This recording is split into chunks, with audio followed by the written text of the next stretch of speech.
Hi everyone, and welcome to a new series of mine. Today, I'm going to talk about a single shot from a film, often considered one of the best of all time, and why I think it's gone down as such. That film is Soy Cuba, or I Am Cuba, and the shot is the famous aerial funeral scene. If you haven't seen Soy Cuba yet, I recommend it, but if you can't, I'd like to ask you not look the scene up on YouTube right away. I'm going to talk about the film, its history, and the shot specifically, before showing it uninterrupted. So, first off, some history. The 1964 film Soy Cuba occupies a strange place in film history. Upon release, it was widely disliked, screening only in Cuba and less than 10 theaters in the Soviet Union.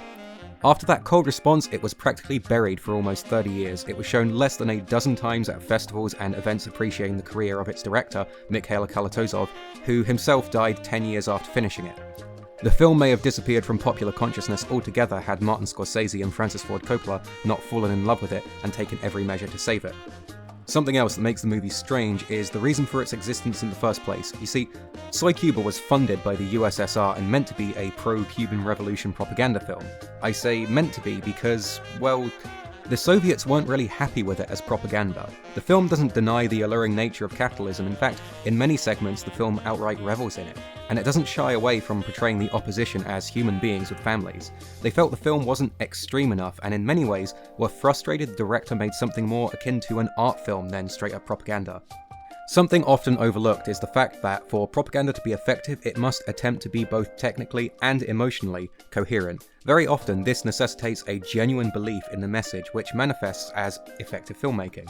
There's a reason why films like Battleship Potemkin are still considered seminal and important works today, despite their status as propaganda films. So, with that out the way, let's talk about the movie itself.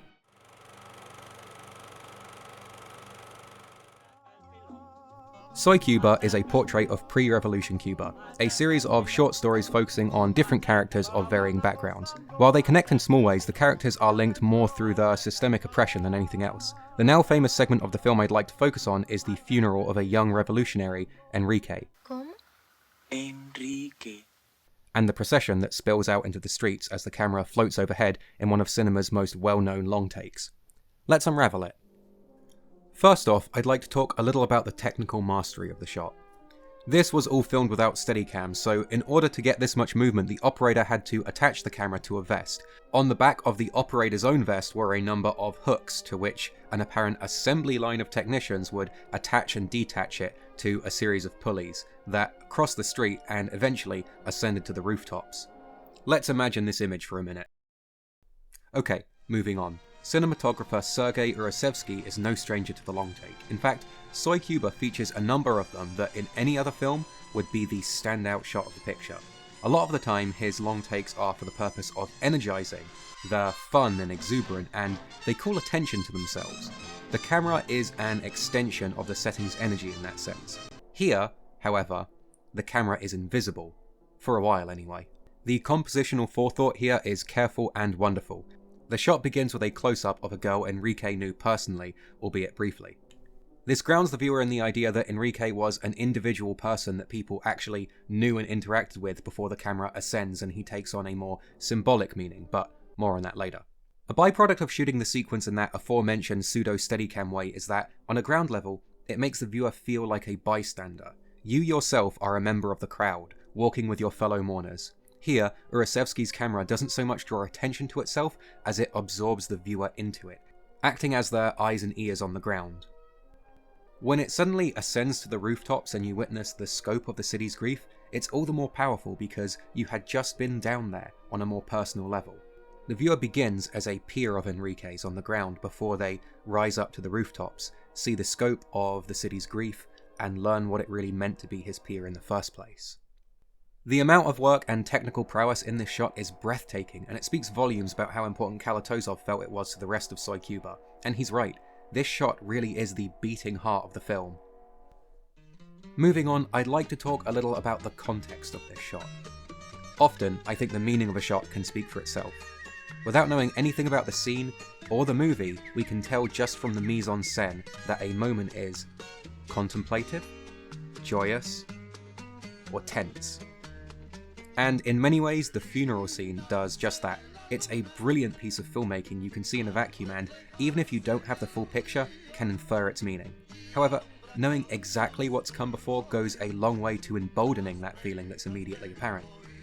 Soy Cuba is a series of vignettes, short stories about life in Cuba pre-revolution. We see a young woman forced into prostitution and a lifestyle that objectifies and humiliates her before, ultimately, destroying her dreams. We see a farmer who works himself nearly to death to support his family, only to be told that United Fruit has bought out his land at the last minute and he'll get nothing. We see the killing of a teenager because he was reading the wrong books and saying the wrong things. We see the dehumanization of the Cuban people at the hands of the Batista regime.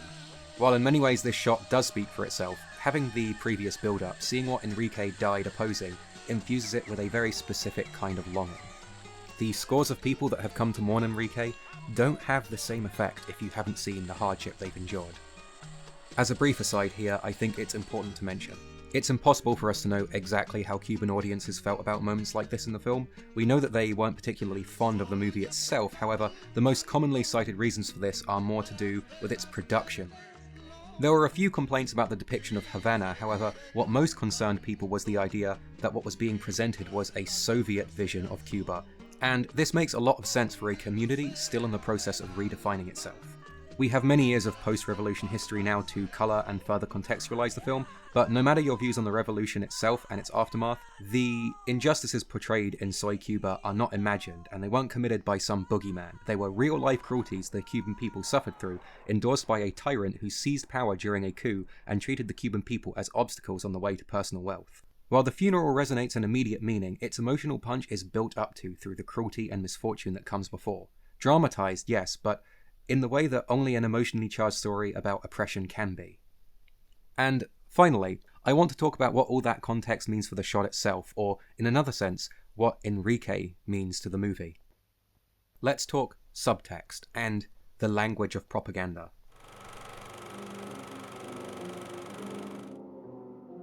Enrique was an individual who, despite all their screen time, is really of very little tangible importance to the revolution.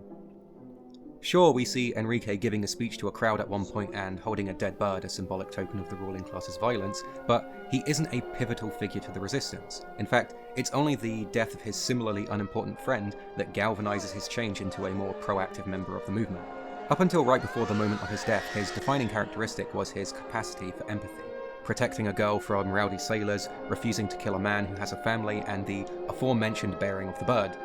These are all important moments of characterization for Enrique, as they make him a noble individual worth mourning. However, in terms of his importance to the movement, well, Enrique was, to be blunt, a nobody.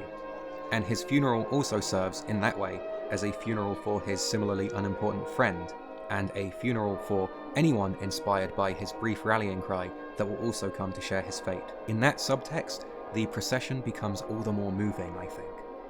This is Enrique's funeral, yes, but it's also a funeral for all the men and women of the revolution.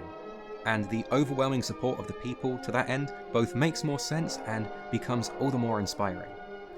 If you'll allow me to speak with the rhetoric of a propaganda film for a moment, the funeral procession is obscured from view at only one point, when it shows us workers making cigars. These are the people, the movie tells us, for whom the revolution was fought. Those who toil but can have the fruits of their labours taken away, those who work and get nothing, and dream of a better day for their children. There's a wonderful solidarity here, because the system that these workers exist in doesn't allow them much time to mourn. They can't break, but they do briefly present the Cuban flag to the procession. It's a mark of acceptance both from them and Cuba itself. The music swells here to drive this point home even further. All these people mourning and throwing flowers, all these people who have come together in support, they do it for the nameless and the faceless scores of young people who have died in the name of revolution. In his death, Enrique joins them all and in turn is grieved by Cuba itself. Cuba, who speaks to the audience throughout the movie. Cuba, who explicitly states these starved, open palms of the people are a part of her. These people are a part of her, and Cuba itself weeps for Enrique. By the way, Cuba itself, the actual landmass, is a character in the movie. I should have maybe mentioned that earlier. It talks and reads poems. Soy Cuba. The shot is, on every level, phenomenal. There's a reason it's celebrated today despite being buried for so many years. In terms of craftsmanship and imparting meaning, it is a masterwork and difficult not to be blown away by the first time you see it. Even if your views on the revolution are sour, the absolute humanity of the moment rattles you, daring you not to feel something for Enrique and the Cuban people. Some would say that this makes the film powerful propaganda. I would argue that art has always been used to make people feel things and think things. However, even I have to admit when it's a government footing the bill, things become a little more complicated. That's a discussion perhaps better left to the comment section. For now though, I simply want to present to you what is, in my opinion, one of the greatest shots in all of cinema.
Hi, I've been Will. Thank you for watching. If you enjoyed this video, please feel free to like, comment, share and subscribe, all that good stuff.